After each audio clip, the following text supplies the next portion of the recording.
নরেন্দ্র মোদী ক্ষমতায় এসে ১২ বছর ধরে চেষ্টা করল ভারতে হিন্দু মুসলিম বিভাজনের মাধ্যমে ক্ষমতার চেয়ার পাকাপোক্ত করতে। নিয়তির লিখনে সেই মোদীর পতন আন্দোলনেই জাতিগত বিভেদ ভুলে এক হলো হিন্দু মুসলিম। সাম্প্রতিক ছাত্র আন্দোলনে এমন কিছু দৃশ্য সামনে এসেছে যা ব্যাপকভাবে প্রশংসিত হচ্ছে। একই সারিতে দাঁড়িয়ে আন্দোলন করছেন ভিন্ন ধর্মের শিক্ষার্থীরা। কারো হাতে সনাতন ধর্মের লাল ফিতা, আবার কারো মাথায় ইসলামী টুপি, কিন্তু মুখে এক অভিন্ন স্লোগান। তারা ধর্ম বর্ণ না দেখে এক বোতলেই মুখ লাগিয়ে পানি পান করছেন। কোথাও আবার ক্লান্ত আন্দোলনকারীরা একজন আরেকজনকে বাতাসও করছেন।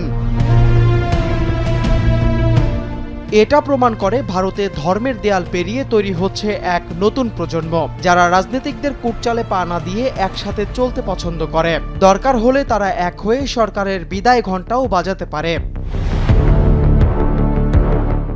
ধর্মীয় পরিচয় ভুলে তরুণদের এই ভাই ভাই হয়ে কাঁধে কাঁধ মিলিয়ে লড়াই করার দৃশ্যটি খোদ ধর্মীয় উগ্রবাদী মোদী সরকারের জন্য বড় চপেটাঘাত। বিশ্লেষকরা বলছেন, যেখানে ধর্মের দোহাই দিয়ে ভোট ব্যাংক ভারী করার চেষ্টা চলছিল, সেখানে তরুণ প্রজন্ম স্পষ্ট বার্তা দিয়েছে ভবিষ্যতের অধিকার আদায়ের লড়াইয়ে তারা অবিভাজ্য। এই তীব্র গণ আন্দোলনের মুখে শেষ পর্যন্ত নতি স্বীকার করতে বাধ্য হয়েছে মোদী সরকার। তিল তিল করে এক যুগেরও বেশি সময় ধরে যে সাম্প্রদায়িক বিভাজনের নীল নকশা বোনা হয়েছিল, তা মুহূর্তে গুড়িয়ে গেছে এক অভূতপূর্ব ছাত্র যুব প্রতিরোধে।